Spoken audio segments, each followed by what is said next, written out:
Rester amis alors que l'on a été amant, est-ce vraiment possible?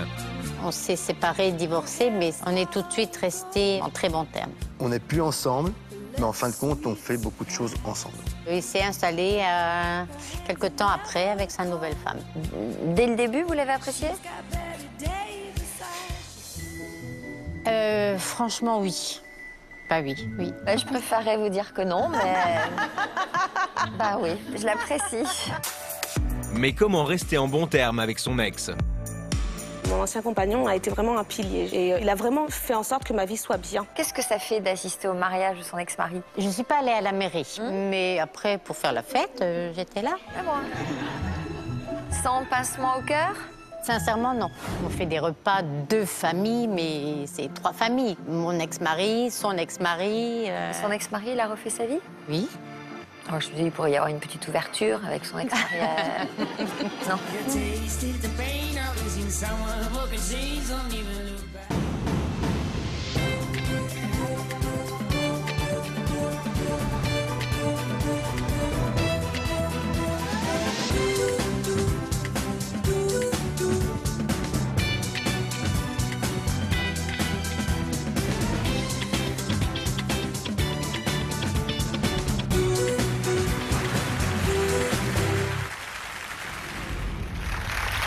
Bonjour à toutes et à tous et merci de passer ce début d'après-midi en notre compagnie. Selon les statistiques, près d'un mariage sur 2 se termine un jour par un divorce. Mais est-il possible de rester amis avec celui ou celle qui a partagé notre vie pendant des années et auprès de qui on s'imaginait vieillir? Eh bien, c'est à cette question que nous allons tenter de répondre aujourd'hui. Et pour commencer cette émission, eh bien, je vais d'abord faire un petit sondage auprès de notre public. Alors, on va essayer d'entrer dans le détail. Jocelyne, Martine et Florence, vous êtes des fidèles de toute une histoire et vous faites partie du panel que nous avons sélectionné pour commenter cette émission. Jocelyne. Jocelyne, alors selon vous, est-ce que c'est possible de rester amis lorsqu'on a été amant? Oui, c'est possible. Quand on a des enfants, oui. Pour le bien des enfants, je crois que c'est mieux. Il faut faire tout pour qu'il n'y ait pas de conflit. Parce que les enfants, on a besoin de notre enfant grandit dans les bonnes conditions, les études. Oui, c'est possible. Florence, qu'en pensez-vous? Alors moi, je trouve ça beau quand ça arrive, mais je pense que c'est pas donné à tout le monde. Qu'est-ce que cela nécessite comme ingrédient? Déjà, il faut savoir comment ça s'est terminé, si ça s'est terminé dans la colère, dans les disputes. Et puis je pense qu'il faut avoir évacué avoir évacué ses colères, ses ressentiments et être au clair avec soi-même. Mais je suis d'accord avec Jocelyne que l'histoire d'avoir des enfants, ça pousse à vouloir que les choses se passent bien et se fassent en bonne intelligence. C'est sympa pour les enfants. Oui. Bon, on en parle dans cette émission. Frédéric Farigou, bonjour. Vous êtes avec nous aujourd'hui.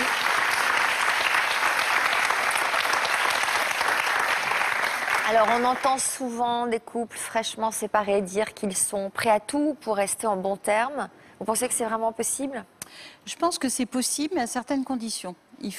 Ça a été très bien dit, il faut qu'il y ait du respect et de l'estime conservée pour l'autre, sinon c'est pas possible. Il y a certains couples qui se séparent dans des conditions beaucoup trop dramatiques pour garder un contact qui soit utile.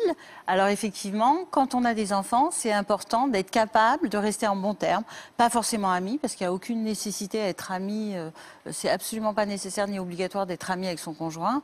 Par contre, de pouvoir avoir cet espace de dialogue pour parler des enfants et prendre des décisions les concernant ensemble, ça me semble un minimum à faire, effectivement, pour ces enfants.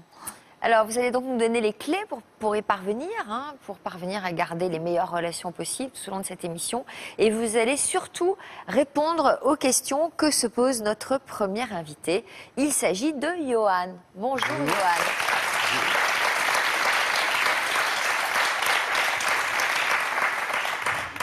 Ça va, Johan? Ça va? Vous regardez cette émission tous les jours? Non. Non, de temps en temps. Pendant les vacances. Ah, pendant les vacances. Bon. Et donc, c'est vous qui nous avez contactés par l'intermédiaire de Facebook. Oui. Et si vous êtes ici aujourd'hui et si vous êtes dans cette position d'invité hésitant, c'est que vous avez besoin de réponses aux questions que vous vous posez depuis votre divorce. Oui. Il y a maintenant combien de temps? 6 mois. Qu'est-ce que vous posez comme question? On est super amis avec mon ex-femme Delphine. Ça se passe super bien avec les enfants, tout. On va dire, on a divorcé, mais en même temps, on se voit très régulièrement. Vous avez combien d'enfants? 2, qui ont 12 ans et 8 ans, Kevin et Lucas. Et en même temps, je me dis, on n'est plus ensemble, quoi, on ne vit plus ensemble, mais en fin de compte, on fait beaucoup de choses ensemble. Est-ce que chacun, vous avez à nouveau quelqu'un dans votre vie? Non. Non, j'ai eu, on va dire, une petite aventure d'1 mois.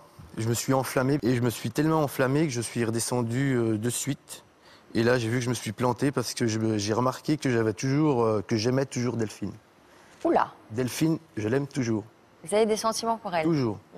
Elle sait très bien que je serai toujours là pour elle. Mais vous l'aimez toujours amoureusement? Oui, oui, amoureusement. Mais pourquoi vous avez divorcé alors? C'est un petit peu compliqué. Il y a eu une histoire l'année dernière, une tromperie. Et, de la part de qui? De Delphine. Et donc j'ai tout fait pour éviter on va dire le drame, entre guillemets, pour préserver les enfants. C'est-à-dire que vous avez été tolérant? Ah oui, compréhensif? Compréhensif. Là, mais elle était tombée amoureuse? Oui, très amoureuse.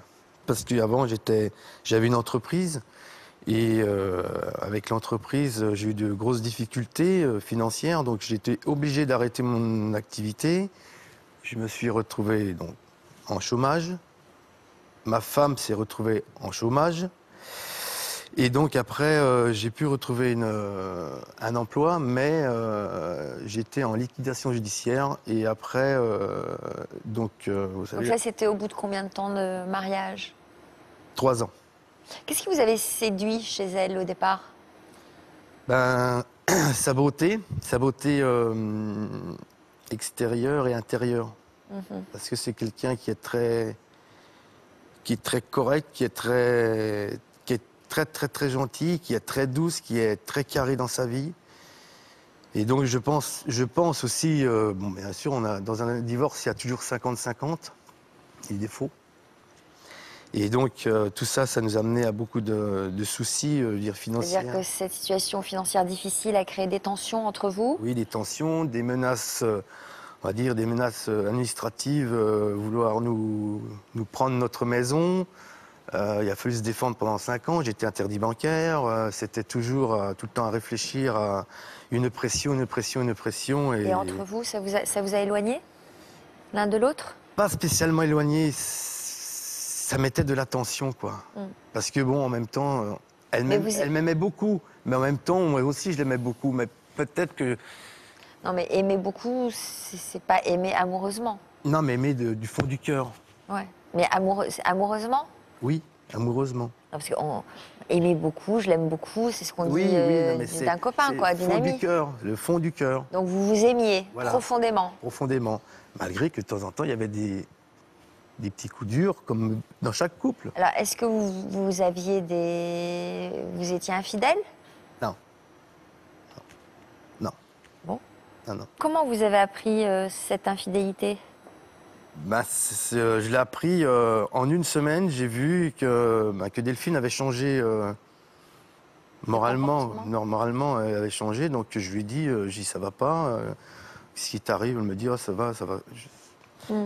Et donc, au bout d'une semaine, j'ai dit non, Delphine, il faut qu'on discute. Mais 15 jours avant, elle m'avait dit qu'elle avait beaucoup de travail, qu'elle allait rentrer tard. Et donc, ce fameux mercredi 14 mai, je lui dis, viens, on va discuter dans le garage. Tout. Je lui dis, Delphine, mais ça va pas, il faut m'en parler, quoi. Je dis, on est là, on s'est toujours entraidés. Alors, Et là, elle me dit, Johan, ce qui va arriver, il va arriver un tsunami entre toi et moi, ma famille et la tienne. Alors là, je me suis assis. Et là, tout de suite, j'ai dit, Delphine, le mercredi que tu es rentrée si tard, c'était pas normal. Elle me dit non. J'étais à tel endroit. Donc là, j'ai dit non, c'est pas possible. Toi, Delphine, devenant de toi, c'est pas possible. Bah si. Donc après, j'ai plus ou moins deviné la personne. Et après, je lui dis, mais qu'est-ce que tu vas faire? Je sais pas. Et donc, pendant 10 jours, 10 jours, je discute avec elle. J'ai fait pas cette bêtise-là, tu rentres dans un mur, c'est tout, tu vas tout détruire, la qualité de vie de tes enfants, notre amour, tout ça, tu peux pas tout balayer. Et là, je lui ai dit, écoute, si tu ne réagis pas rapidement, c'est moi qui va réagir. Alors, ce que j'ai fait...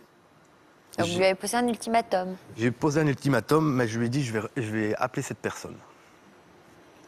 Donc, cette personne-là, je l'ai appelée.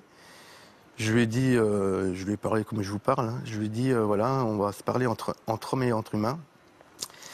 Et j'ai dit, voilà, t'es en train de faire une bêtise avec ma femme, Delphine. Et j'ai dit, là, tous les deux, vous êtes en train de tuer 6 personnes. 2 adultes et 4 enfants. Et là, cette personne-là s'est dit, mais... Parce que lui, il avait 2 enfants? Ouais.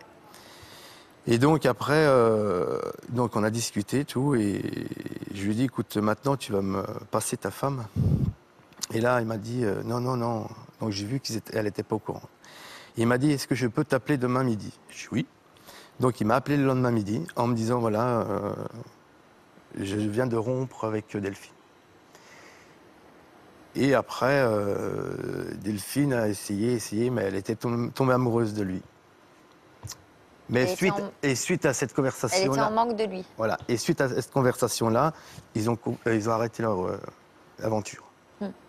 Mais ça n'a pas empêché que Delphine parte. Le mois d'août, elle est partie de la maison. On a été en vacances. Parce qu'en fait, vous n'avez pas pu vous retrouver, vous? Ben non, on a... Elle l'avait dans la tête. Ouais, c'était fou, quoi.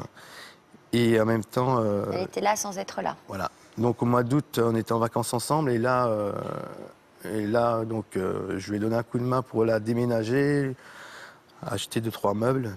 Et puis après, fin août, elle est partie.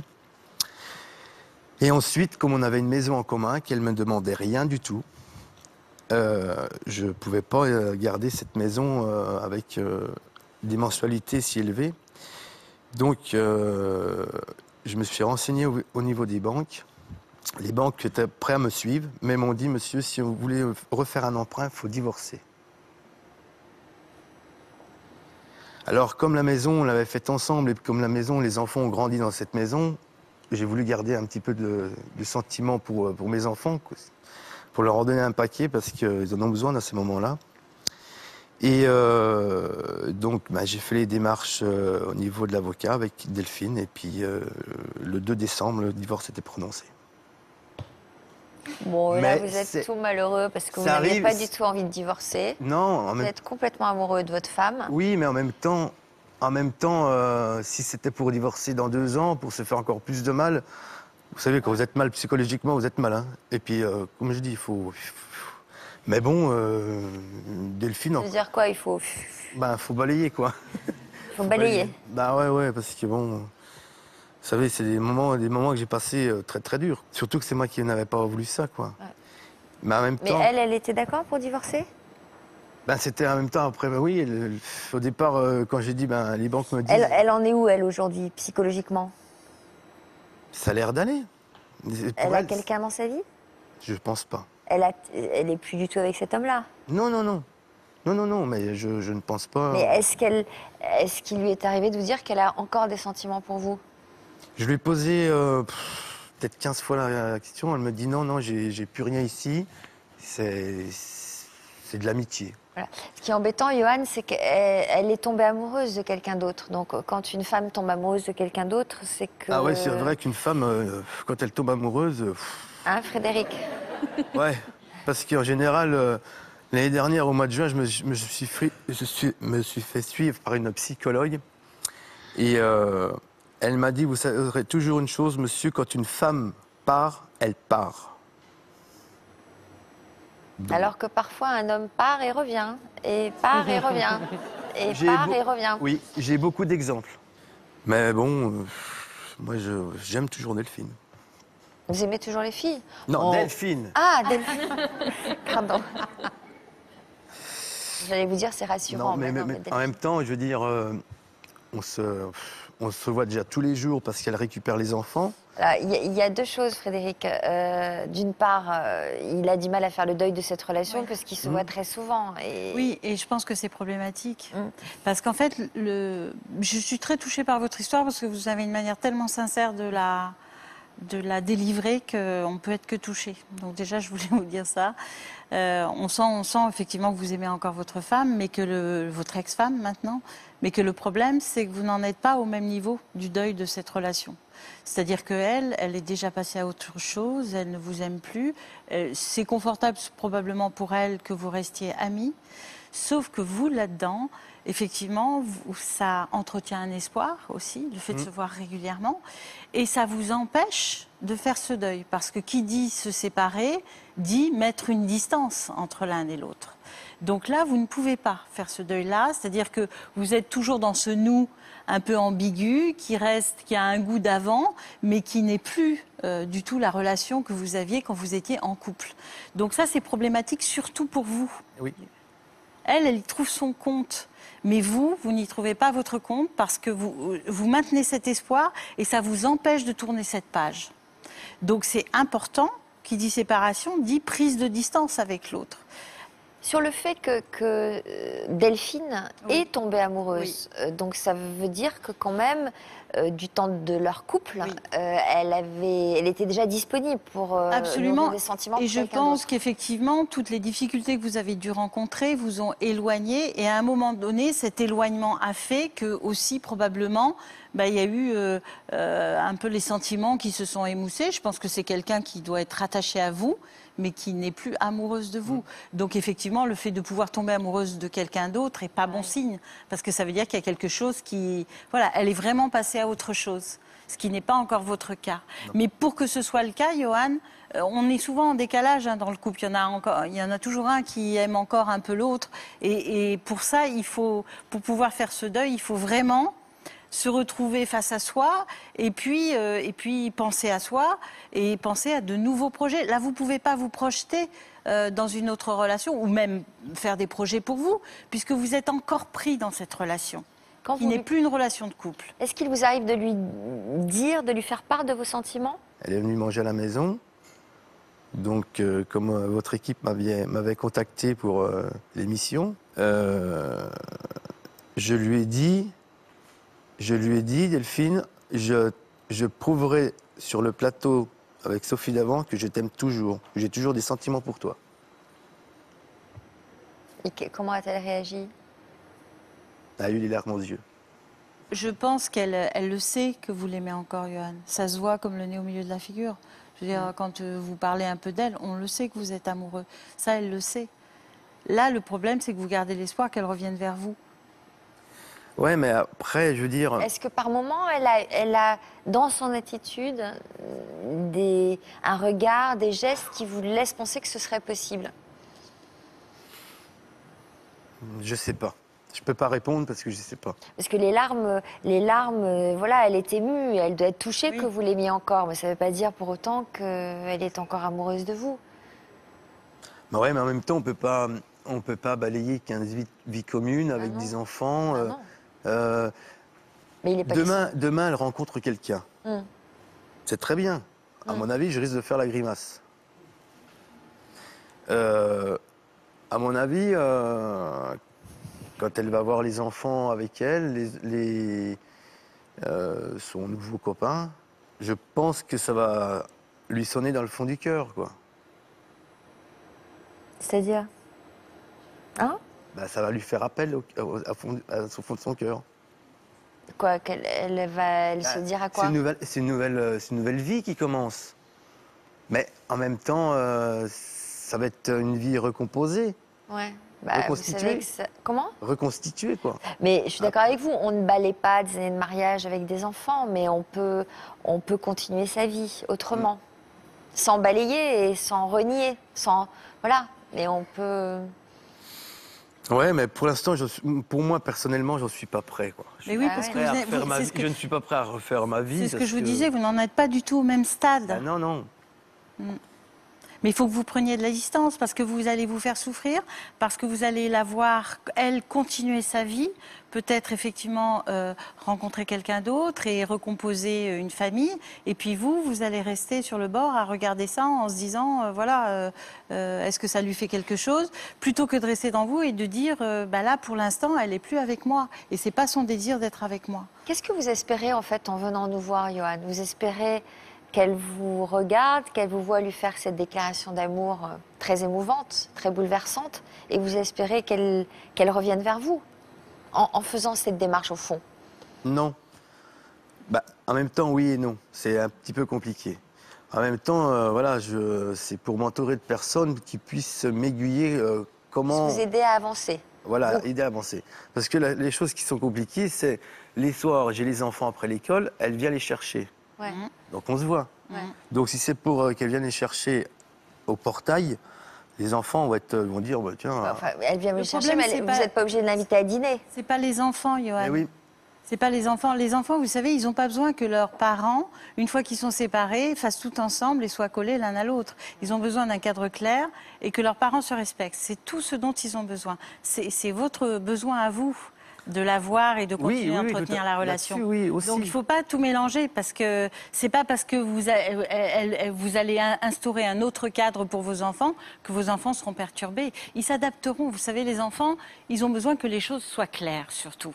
Et là, ça entretient une forme de confusion. Et peut-être que ça entretient l'idée pour vos enfants aussi, cette situation, qu'un jour ils aient l'espoir que leurs parents se remettent ensemble. Et ça, c'est pas bon pour eux non plus. C'est très confusant. D'accord. Ah mais très. Comme on dit au Québec. Hein, Frédéric? Oui, c'est ça. Et ça, c'est Bon, pas alors bon vous pour les enfants. allez écouter les témoignages de nos autres invités qui ont déjà un peu d'avance sur vous, un peu plus d'expérience peut-être.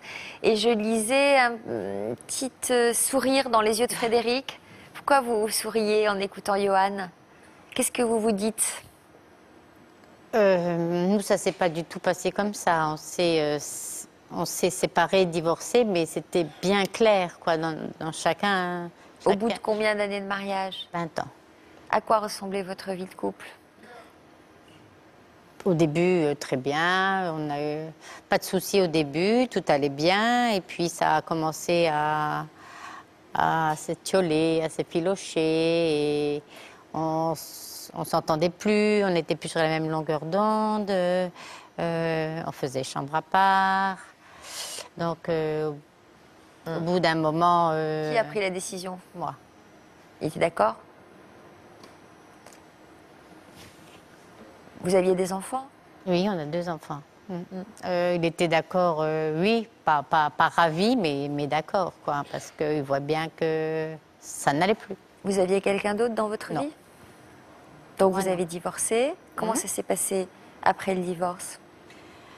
Je suis restée dans le même village que la maison que nous avions. Il a vendu, enfin nous avons vendu notre maison et lui s'est installé dans le village. Il s'est réinstallé dans le village aussi. Et vous aviez quel genre de rapport? Bon, c'est-à-dire que on est tout de suite resté en bon terme, en très bon terme. Oui. Pourquoi vous dites que ça s'est pas passé comme Johan alors? En quoi c'était différent? Parce que nous, on n'était plus amoureux. Ouais. Mais vous aviez à cœur de garder de bons rapports, d'être là l'un pour l'autre? Oui. Oui. C'est-à-dire que dès que vous aviez un problème, il venait vous aider? Il m'a aidé à déménager. Il m'a installé quelques lustres. Il venait pas régulièrement, mais une fois par mois pour des questions matérielles. Mais on était en termes d'amis. Amis voilà. Ou un rapport amical ou fraternel? Fraternel, oui. Fraternel, oui. C'est plutôt ça, fraternel. C'est-à-dire c'est quelqu'un qui fait partie de vous, de votre famille, avec lequel vous avez construit quelque chose, et donc il reste un lien indéfectible. Oui. Alors vous avez éprouvé le besoin de rester célibataire depuis votre séparation. Pourquoi? C'est une manière de lui rester fidèle? Non, j'ai pas envie de m'engager, j'ai pas envie de m'engager, j'ai pas envie de m'investir. Voilà. J'ai pas envie de recommencer une histoire, j'ai pas envie. Bah, parfois, on ne choisit pas. Oui, parfois, on ne choisit pas. Je ne dis pas que la porte est fermée, mais... Ça vous est pas arrivé, quoi. Pour l'instant, c'est pas arrivé, voilà. Bon. Et votre ex-mari, il est resté célibataire? Non, mon mari s'est remarié. Ça vous a fait quel effet d'apprendre qu'il avait quelqu'un?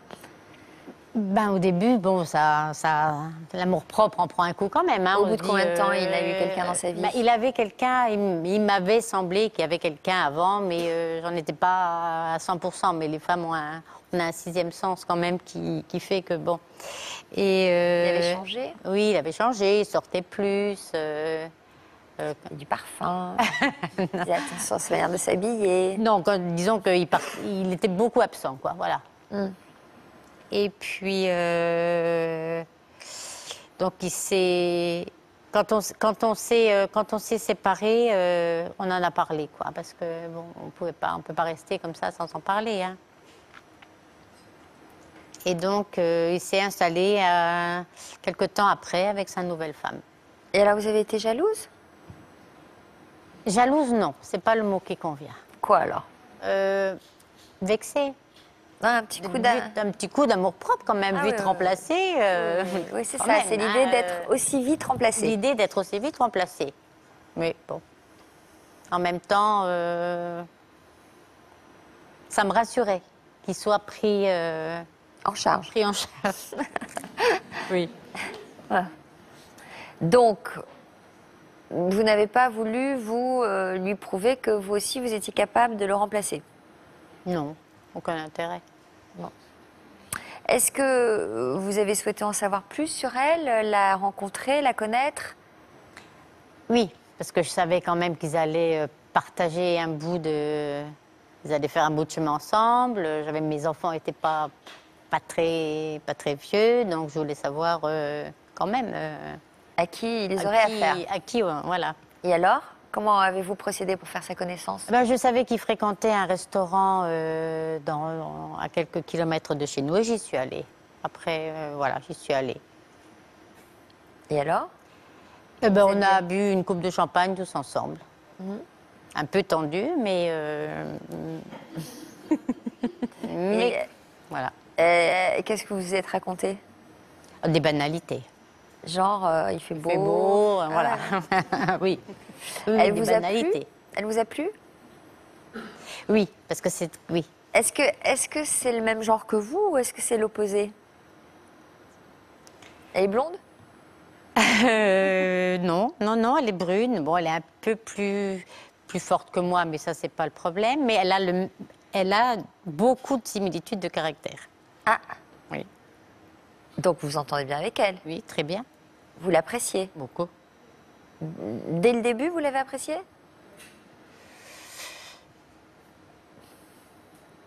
Franchement, oui. Bah oui. Parce que j'ai trouvé... Oui. Oui. Oui. Je préférerais vous dire que non, mais...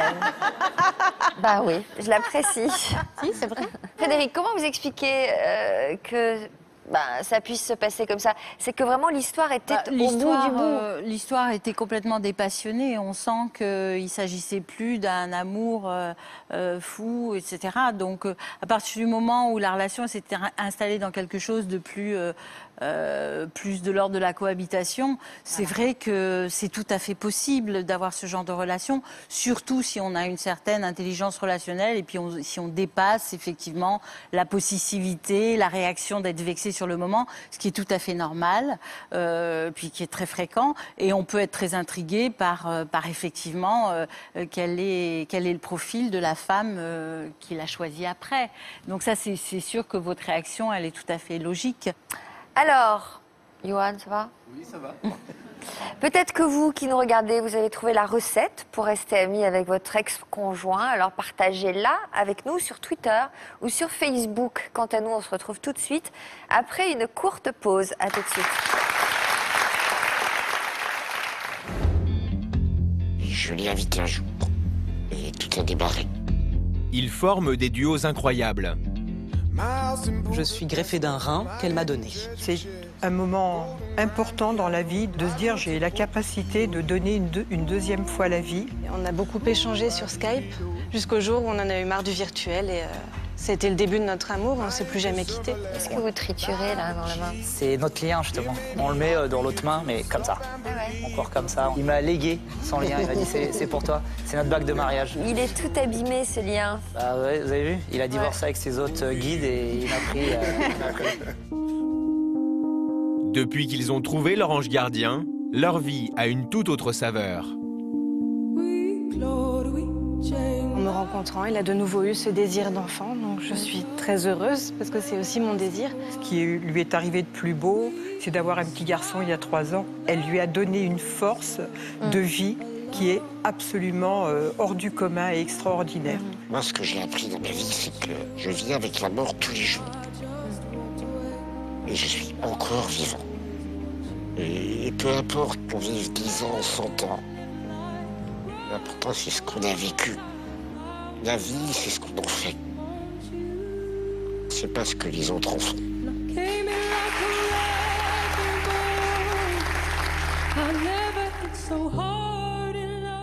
Comme nos invités, vous pouvez nous raconter votre histoire. Vous vous apprêtez à vivre un moment clé de votre vie et vous avez besoin de conseils pour mieux vivre cette étape. Vous avez la sensation d'être dans une impasse et vous voudriez consulter nos experts pour pouvoir régler vos problèmes et avancer dans votre vie. Votre couple est en danger et vous ne savez plus quoi faire pour débloquer la situation. Vous êtes en froid avec l'un de vos proches et vous aimeriez lui lancer un appel depuis notre plateau afin de vous réconcilier. Vous venez de découvrir un secret de famille et vous ne savez pas comment réagir. S'il s'agit de votre histoire, contactez-nous au 0820 16 30 15 ou sur les réseaux sociaux. Nous sommes de retour pour la suite de toute une histoire. Nos invités ont vécu l'épreuve douloureuse d'une séparation. Pourtant, ils ont décidé de tout faire pour garder une relation harmonieuse avec leur ex. Bonjour Audrey. Bonjour. Alors, vous êtes séparés du père de votre fille depuis 5 ans. Qu'est-ce qui vous a éloignés l'un de l'autre? Alors, nous avons eu ma fille au bout de 5 ans d'histoire. C'était mon premier amour. Et quand ma fille est née, il est devenu un merveilleux papa, mais un moins bon compagnon. Un moins bon compagnon? C'est-à-dire? Eh ben, il a pris son rôle de papa très à cœur, mais il m'a un petit peu délaissée. Voilà. Ah bon? Et puis, je crois que... Enfin, moi, j'ai eu l'impression que parce que mon corps avait changé avec la grossesse. Avant ma grossesse, je faisais beaucoup de sport, j'étais bien mieux. Moins de désir. Ouais, j'ai eu l'impression de tout ça. Donc c'est douloureux à vivre, ça. Un peu, oui. Vous avez dialogué avec lui? Vous en avez parlé avec lui? Non, c'est quelqu'un de très réservé. Quelqu'un qui garde beaucoup de choses pour lui, ouais. Donc, il a fini par rompre? C'est ça, ouais. Comment vous avez vécu cette rupture? Très mal. Déjà, il avait quelqu'un d'autre? Non, non. Comment vous l'avez apprise? Et c'est lui, un soir, je rentrais et il m'a dit, bon bah voilà, faut qu'on parle. Je pense qu'on arrive au bout de notre histoire, on va s'arrêter là. Donc, choc. Vous, Ouais. vous ne pensiez pas qu'il en était là? Non, parce que moi, je pars du principe, j'ai pas connu le divorce. Mes parents n'ont pas divorcé.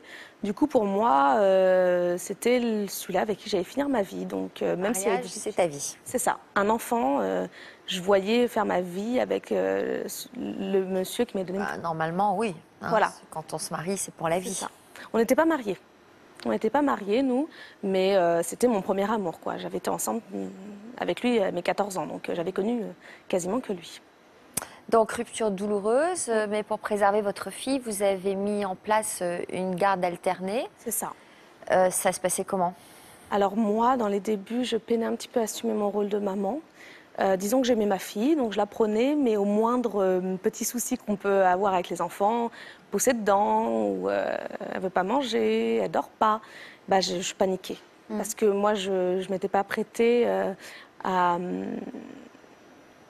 élever ma fille seule, une semaine sur 2. Mais vous avez commencé à paniquer quand vous vous êtes séparés? Ou déjà avant, vous avez fait une sorte de baby blues?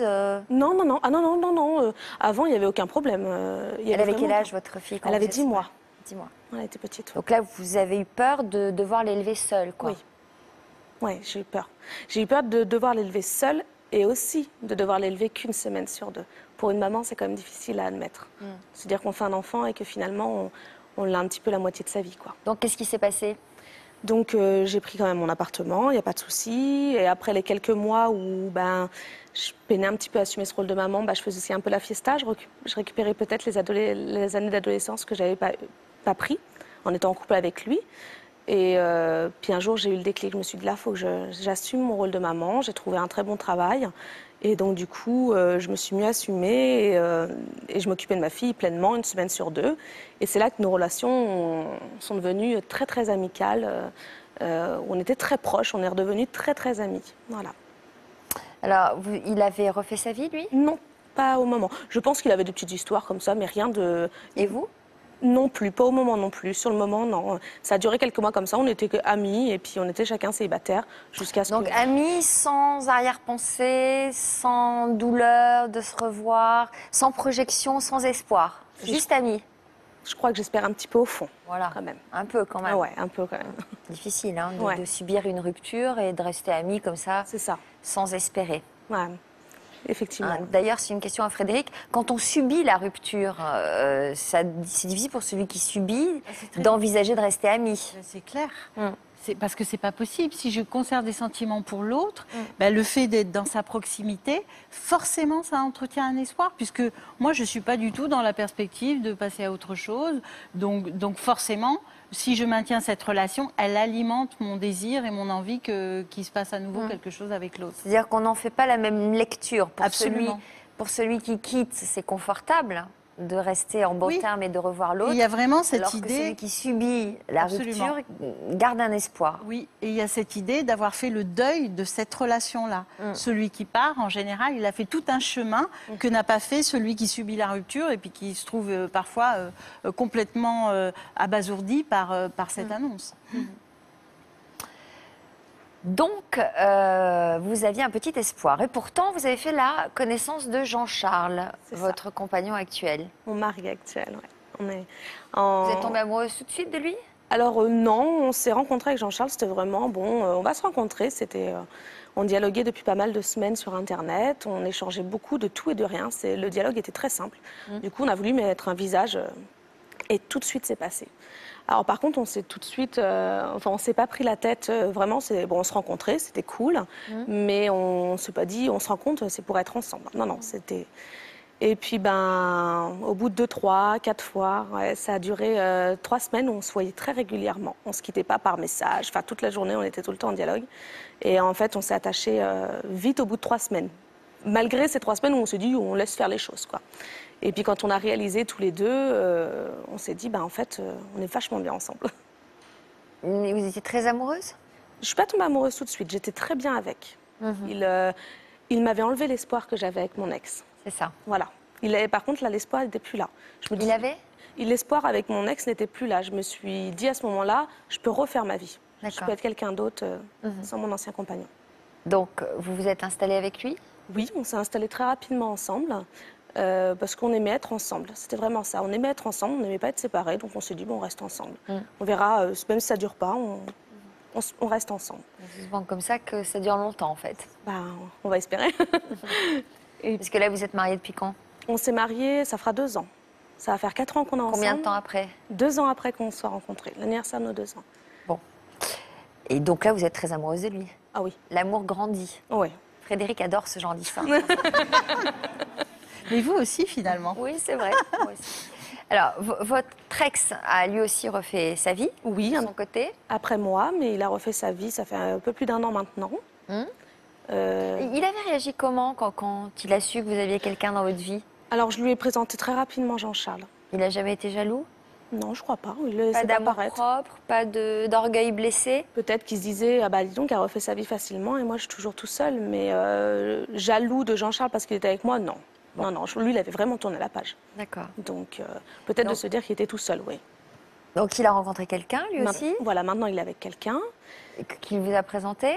Oui, qui m'a présenté, qui m'a présenté. Vous appréciez? Je connais son physique, je connais son prénom, mais on n'a jamais pris le temps de se connaître, finalement. Et pourquoi donc? Parce que les relations ne sont pas bonnes. Avec qui? Tous les 4. Pourquoi? Ça s'est dégradé il y a 1 an, une bonne année de ça. Autant on s'entendait très bien, on partageait énormément de choses ensemble. Qu'est-ce qui a fait que ça s'est dégradé? J'ai pas la réponse à cette question. Mais il y a bien eu une première dispute. On se disputait régulièrement sur... J'ai un très fort caractère et régulièrement sur l'éducation de ma fille, notre fille, pardon, on se disputait. Par exemple, la manière dont il l'habillait ou il lui mettait un petit peu de maquillage alors que je la trouvais trop petite. Alors souvent, on se disputait. Mais bon, ça revenait, on continuait à se dire bonjour, à être respectueux. Puis un jour, il y a eu une dispute de trop. Je pense que on va l'appeler la dispute de trop. Portée sur quoi? Ma fille avait volé une gomme à l'école. Et le problème, c'est que j'avais déjà surpris ces histoires de vol un petit peu avec les jouets de sa cousine.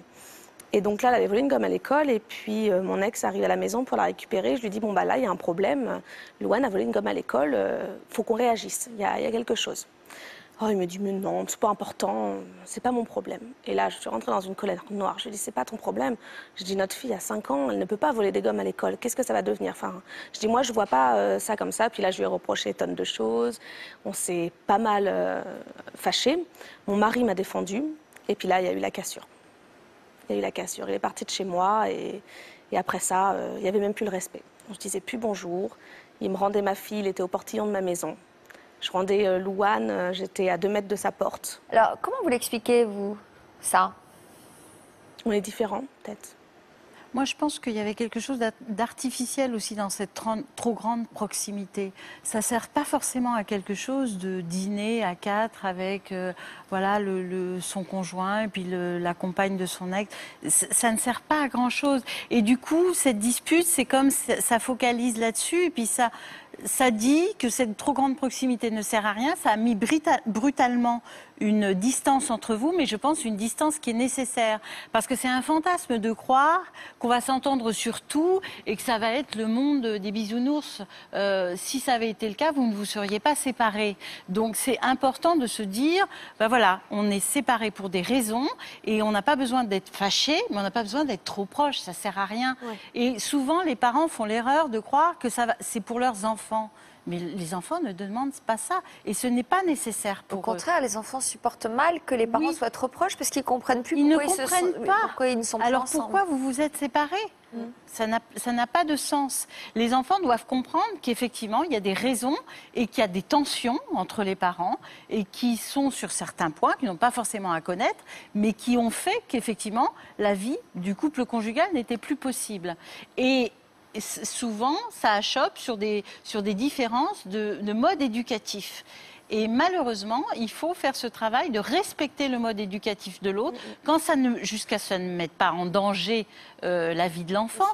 Là, bien sûr, on doit alerter. Mais si ce n'est pas le cas, il faut vraiment faire ce travail de prendre sur soi pour dire j'accepte qu'effectivement, il n'ait pas la même vision des choses que moi et qu'il y a des choses sur lesquelles on ne pourra pas faire de la même manière. Ça, c'est un fantasme. C'est quelque chose que je ne faisais pas ça avant.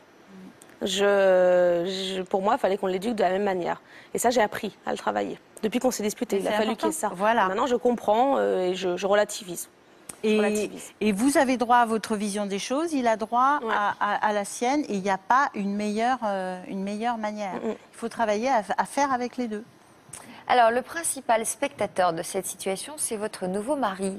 Et il n'est pas simple pour lui de vous voir espérer vous rapprocher de votre ex, parce que vous préféreriez quand même avoir de meilleurs rapports avec votre ex. Voilà, de bons rapports. Alors, il a accepté de nous livrer son ressenti. Ma femme, son ex et moi, c'est le titre que nous avons donné à cette interview réalisée par notre équipe. À Châteauroux, dans l'Indre. C'est ici que Jean-Charles, le mari d'Audrey, nous a donné rendez-vous. Pour nous, il a accepté de revenir sur le lien qu'entretient sa femme avec son ex-compagnon. Bonjour, installez-vous. Vous avez rencontré Audrey il y a 4 ans. Comment vous a-t-elle expliqué sa situation familiale ? Eh bien, au départ, Audrey m'expliquait qu'elle était restée amie avec son ex-compagnon. J'étais un petit peu méfiant au départ, mais j'ai vite compris que c'était surtout dans l'intérêt de la petite. Et elle, pourrait-elle vous laisser être proche de votre ex ? Audrey, je pense pas qu'elle pourrait faire la même chose. Non. Ça provoquerait quelques tensions. Pourquoi ? Je pense qu'elle est plus jalouse que moi. Audrey décidait de me présenter son ex-compagnon assez vite. J'ai pas été étonné, ça m'a fait même plutôt plaisir. J'ai eu un petit peu peur qu'ils m'interdisent de voir la petite, ce qui aurait mis en péril notre relation. Est-ce que vous avez eu l'occasion de le revoir? Oui, toutes les semaines, quand il venait chercher la petite.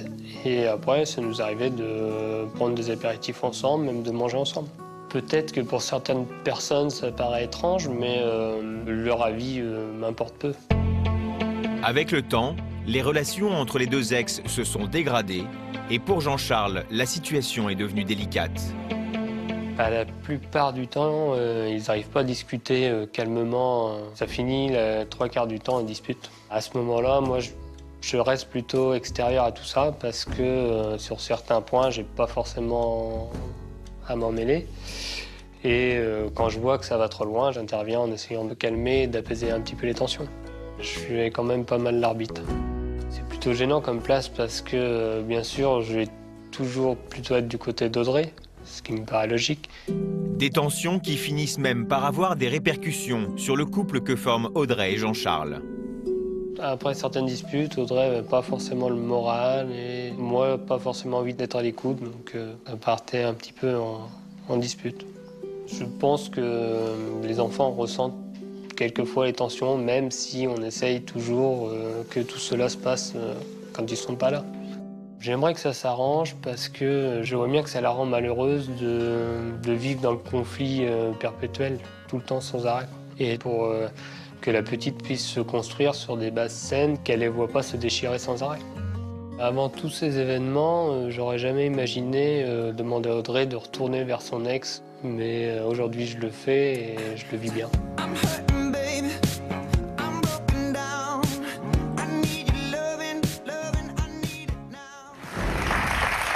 Frédéric, la place d'arbitre, c'est pas forcément une place enviable. Hein. Ah ben non, pas du tout. Et puis je pense pas que ce soit son rôle. Je le trouve très très compréhensif. Et d'ailleurs, souvent dans ces situations, les hommes sont beaucoup plus compréhensifs que les femmes avec avec les ex de l'autre. Mais c'est pas sa place, non, effectivement. Je pense que lui, il a envie que vous soyez mieux par rapport à cette situation et que donc il s'efforce de faire tout son possible pour que vous ayez de meilleures relations avec lui. Mais c'est pas son rôle. Non, c'est pas son rôle du tout. Non, non. Mais peut-être qu'il occupe un peu trop de place dans votre tête et que ça peut devenir un peu pesant pour votre mari actuel. Dans le début, peut-être, oui. Dans le début, peut-être, parce que mon ancien compagnon a été vraiment un pilier. J'ai une adolescence pas forcément facile. Et le fait de l'avoir rencontré tôt, il a été mon ami avant d'être mon copain. Et il m'a sorti de beaucoup de choses. C'est grâce à lui que j'ai pas fondré, on va dire, dans des choses qui n'auraient pas été très sympas pour ma vie. Et donc, du coup, pour moi, il a vraiment fait en sorte que ma vie soit bien. Et aujourd'hui, de l'avoir en ennemi, je trouve ça... J'ai compris maintenant que je ne pouvais plus l'avoir en ami. Ça, je l'ai compris, c'est vraiment un travail que j'ai fait. Mais de l'avoir à ce point-là, en tant qu'ennemi... En fait, il faut que vous trouviez la bonne distance. Ouais. Ce qui n'est pas envahissant, ce n'est pas votre ancienne relation, c'est votre fantasme que les choses se passent comme dans le meilleur des mondes possible. Voilà, c'est ça qui prend de la place. Je suis contente de vous entendre dire que, ami, c'est pas... Et puis, c'est pas nécessaire. Non, mais ça, oui. Il faut rester en bons termes et en termes respectueux. Et accepter que l'autre soit différent aussi de vous. Parce que je pense que c'est aussi ce qui a créé des tensions, parce que vous lui demandez d'être quelqu'un d'autre, peut-être qu'il faisait la même chose avec vous, mais du coup, en étant séparés, c'est plus possible, ça. Donc, vous ne pouvez plus rien exiger de lui dans son comportement et dans sa manière d'être. Donc, vous avez à vous respecter mutuellement dans vos différences. Qu'on se respecte, oui. Là, vous avez écrit une lettre qui lui est destinée à votre ex-compagnon? J'ai, quelques lignes, histoire de lui faire comprendre que j'aimerais vraiment qu'on partage la vie de Louane, notre fille, au mieux qu'on le peut. Aujourd'hui, pour notre fille, celle que nous avons désirée ensemble, j'aimerais que tout se passe mieux. Que l'on puisse se dire que l'amitié et l'amour que nous avons eu l'un envers l'autre ne soient pas une erreur. Pour se dire surtout que nous sommes de bons parents, ceux que nous avions imaginés ensemble pour notre enfant. Pour lui offrir une vie stable et rassurante, pour l'accompagner ensemble dans les moments de sa vie.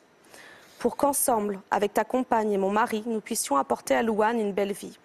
J'espère que nous arriverons à trouver en nous l'envie d'avancer dans une bonne entente et avec respect, ensemble, tous les quatre. Et là, il vous a donné l'autorisation de venir. Enfin, il nous a donné l'autorisation. Oui, il m'a. Au début, il m'a dit tout de suite non, c'est n'importe quoi. Je lui ai dit bon bah d'accord, je peux témoigner en anonyme. C'est ton choix. Et sa compagne a dit non. Bon, elle aime bien l'émission aussi comme moi.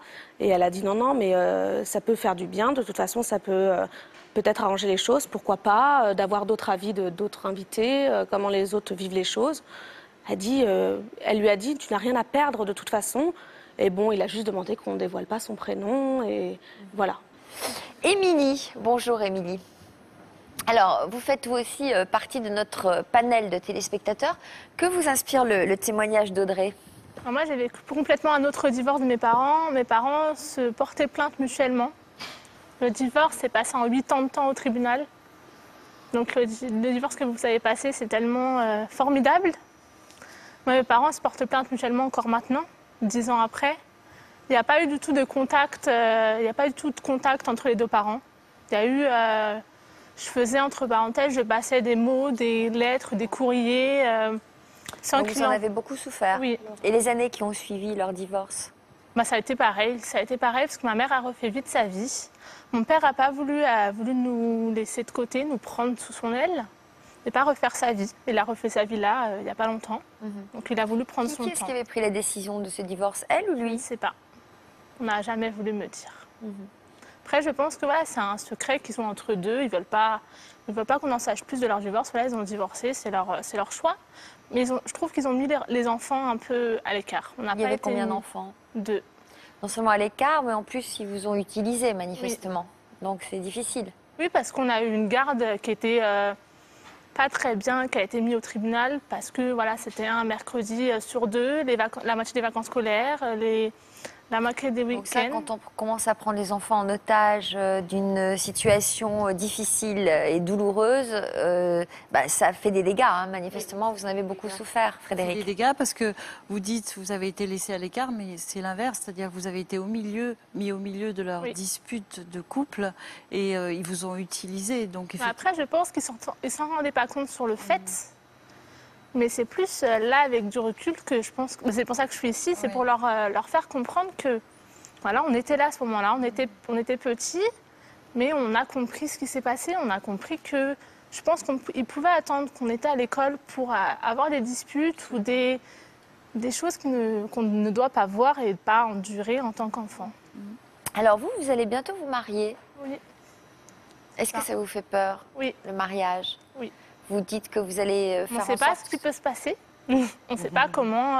Vous y croyez quand même, puisque vous avez pris la décision. Oui, on y croit, mais on ne sait pas comment ça peut se passer, si on peut avoir un problème de santé, une maladie. On ne sait pas dans 10 ans comment on peut être, ce que la vie nous... On ne peut pas savoir. Donc je prends le mariage, mais voilà, au niveau...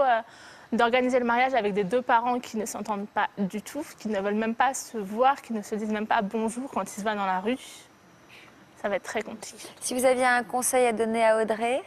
Voilà, de rester toujours en contact, malgré que le divorce a été établi, de rester toujours en contact. Même des petits contacts, de se dire ma fille est présente et veut te voir, ou des toutes petites choses, mais qu'au bout du compte, la petite se rendra compte que ses deux parents sont présents pour elle et qu'ils ne soient pas mis à l'écart chez l'un, chez l'autre, ou qu'il y ait besoin d'avoir un contact, toujours un contact avec les deux parents. Moi, j'ai pas envie que ma fille Louane subisse ce que vous subissiez actuellement.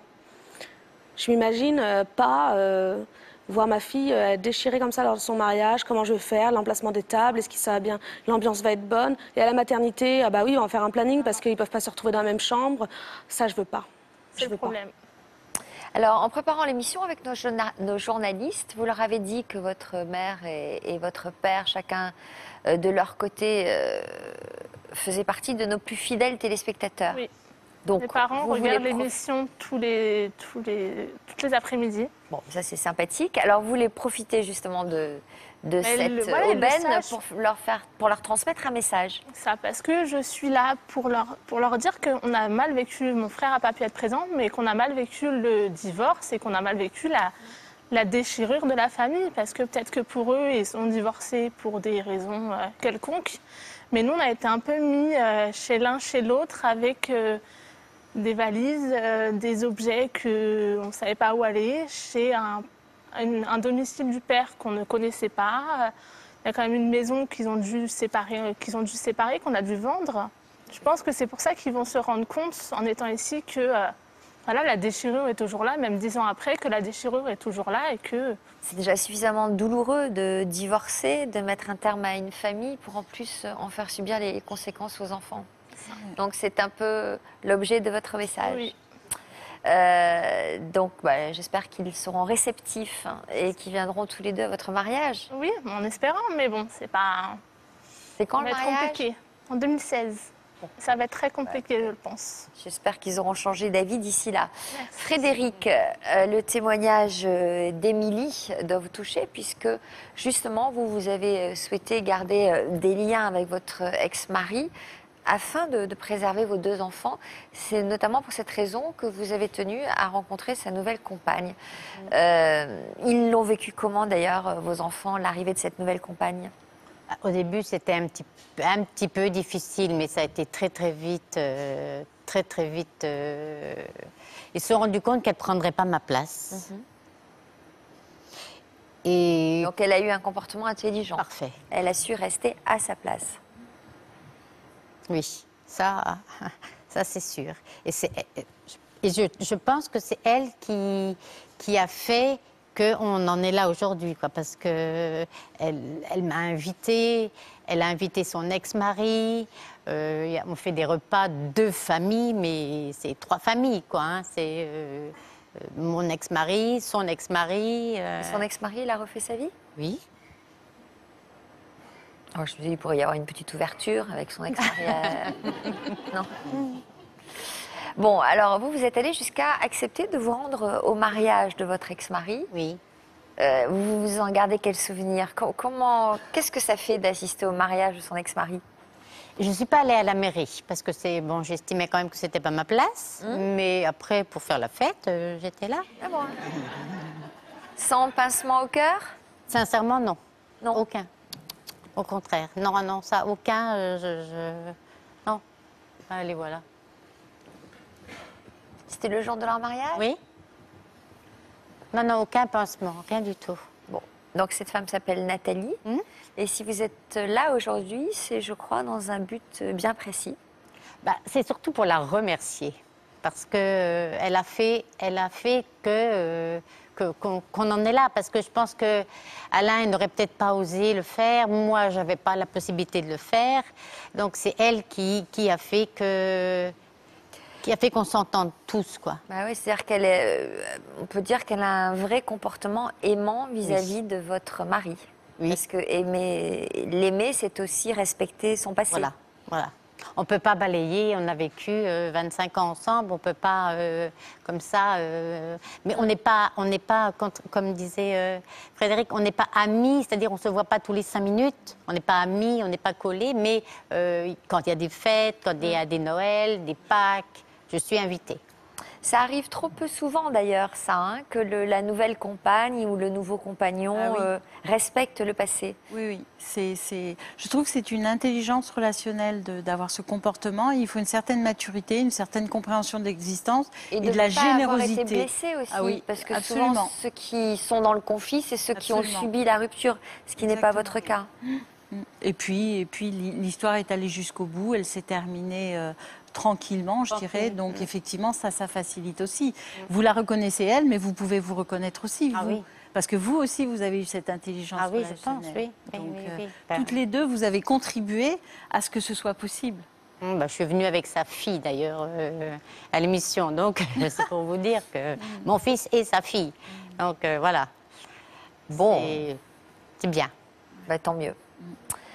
Johan, comment ça va alors, après avoir écouté tous ces témoignages?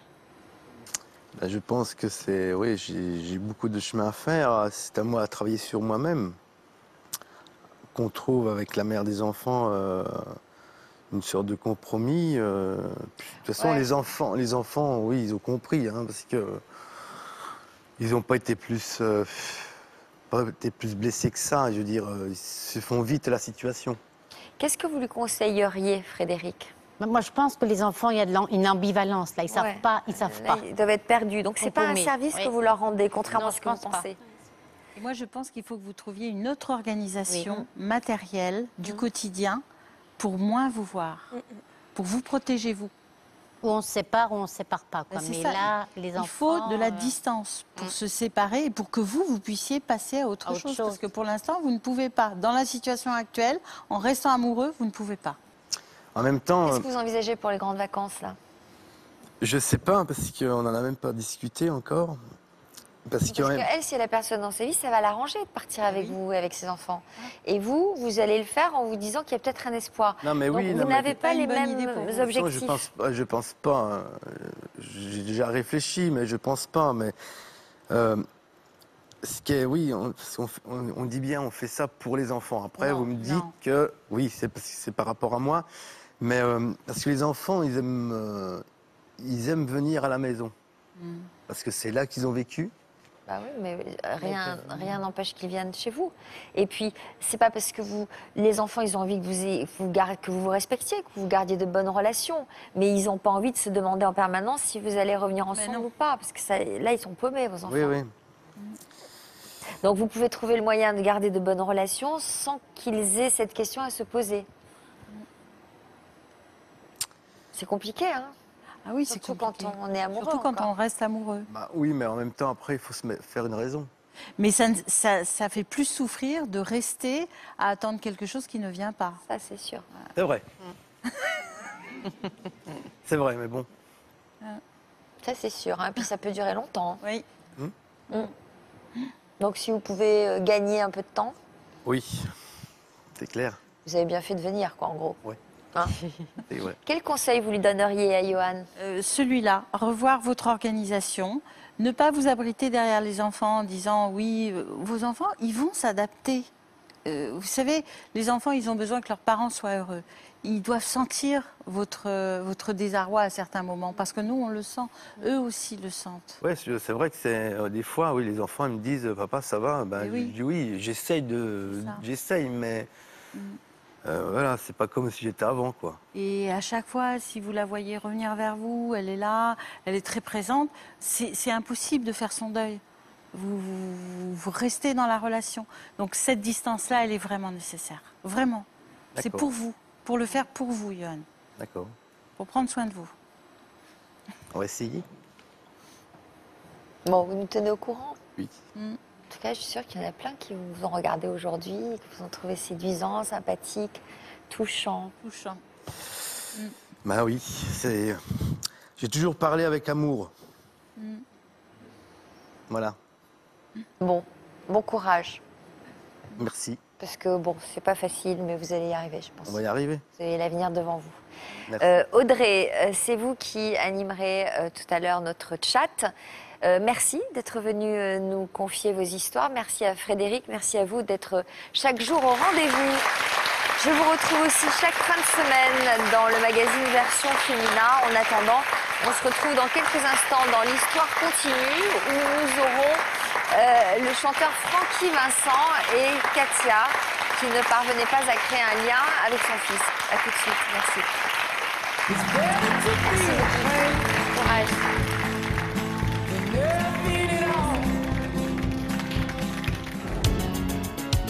Vous vous souvenez sûrement du célèbre tube de Francky Vincent vendu à plus de 700 000 exemplaires.